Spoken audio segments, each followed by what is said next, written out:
آئیے ایک کے بعد ایک ہم دیکھتے ہیں یہ نماز، اس کی دلیل اور اس کے بعد اس کا طریقہ، یہ 1 کیسی پڑھیں گے، 3 کیسی پڑھیں گے، 5 کیسی پڑھیں گے، 7 کیسی پڑھیں گے اور 9 رکعت کیسے پڑھیں گے. ٹھیک ہے، جو آدمی کی جیسی سہولت، صحت، حالات کے اعتبار سے 1 پڑھے، 3 پڑھے، 5 پڑھے، 7 پڑھے، 9 پڑھے.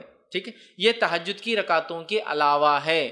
تہجد کی رکعتیں کتنی؟ انشاءاللہ تہجد پورا الگ سے ایک چیپٹر ہے، وہ لوں گا جب بتاؤں گا. اب آئیے 1 رکعت کے تعلق صحیح بخاری اور صحیح مسلم کی روایت ہے.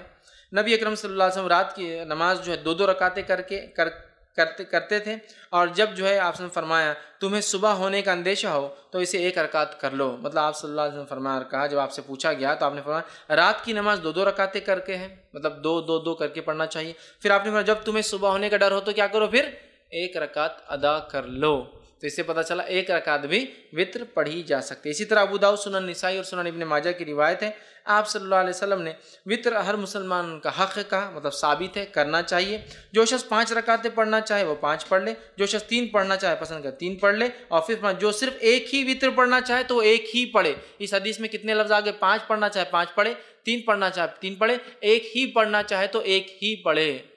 تو 5 کے لفظ یہ حدیث میں آ گئے، 3 کے لفظ یہ حدیث میں آ گئے اور 1 کی لفظی حدیث میں آ گئے. تو 1 رکعت بھی وطر پڑھی جا سکتی ہے. اسی طرح بہت سارے صحابہ کا عمل تھا، جس میں سے ایک معروف ہے جیسا کہ جو ہے معاویہ بن ابی سفیان رضی اللہ عنہ، یہ جو ہے 1 رکعت ہی ہمیشہ پڑھا کرتے تھے. ٹھیک، اب اسی طرح 3 رکعت والی روایت ہم دیکھ لیتے ہیں. تو اسی طرح جو ہے صحیح بخاری اور صحیح مسلم کی روایت ہے، ماں عائشہ رضی اللہ عنہا فرماتی اور کہتی ہیں نبی اکرم صلی اللہ علیہ وسلم قیام اللیل کرتے، رات کی نماز پڑھتے اور پھر آخر میں 3 رکعت ادا کرتے. ٹھیک، 3 رکعت ادا کرتے اور 3 رکعت وطر پڑھتے قیام اللیل کے بعد. تو اس روایت میں آ گئے 3 کے الفاظ، تو 3 پڑھی جا سکتے. اسی طرح صحیح مسلم کی، جامع ترمذی کی اور سنن نسائی کی روایت آپ نے فرمایا، حضرت عائشہ فرماتی ہیں آپ قیام اللیل کرتے پھر آپ نے 3 وطر پڑھتے تھے. مطلب آپ پہلے قیام اللیل کرتے، اس کے بعد 3 وطر پڑھتے تھے. تو یہاں 3 کے لفظ آ گئے. اسی طرح نبی اکرم صلی اللہ علیہ وسلم 5 رکعت بھی ثابت ہے، جو میں نے آپ کے سامنے رکھی، جیسا کہ صحیح بخاری کی روایت ہے اور صحیح مسلم میں بھی روایت متفق علیہ. حضرت عائشہ رضی اللہ عنہا فرماتی ہے آپ نے فرمایا کہا کہ نبی اکرم صلی اللہ علیہ وسلم رات کو 13 رکعتیں پڑھا کرتے تھے اور ان میں سے 5 وطر ہوتے اور آپ صلی اللہ علیہ وسلم ان 5 وطر کے مابین بیٹھتے تھے، بیٹھتے نہ تھے بلکہ صرف آخر میں تشہد کرتے تھے.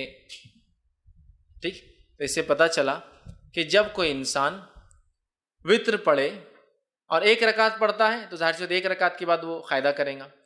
3 رکعت پڑھتا ہے تو تیسری رکعت میں قاعدہ کریں گا، صرف وطر میں صرف تیسری رکعت میں قاعدہ کریں گے. اور اس حدیث میں آ رہا ہے 5 پڑھتے اور صرف 5ویں رکعت میں قاعدہ کرتے.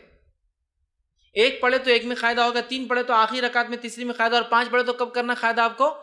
4 رکعت آپ کنٹینیوس پڑھیں گے بغیر قاعدے کے. 2 ہو گئی کھڑے ہو جائیں گے، تیسری ہو گئی، چوتھی ہو گئی کھڑے ہو جائیں گے، 5ویں کے بعد آپ قاعدہ کر کے سلام پھیریں گے. تو 5 رکعت میں صرف آخری میں قاعدہ کرتے. تو اس حدیث کے اندر الفاظ کیا کہ آپ 5 پڑھتے اور 5 میں مابین بیٹھتے نہیں، مطلب سلام نہیں پھیرتے، بلکہ مطلب قاعدہ بھی نہیں کرتے، سلام بھی نہیں پڑھتے، سیدھا کھڑے ہو جاتے اور 5ویں میں تشہد کے لیے آخر میں بیٹھتے. اسی طرح 7 رکعت والی روایت آئیے دیکھتے ہیں. سنن نسائی کی، ابن ماجہ، مسند احمد کی روایت ہے.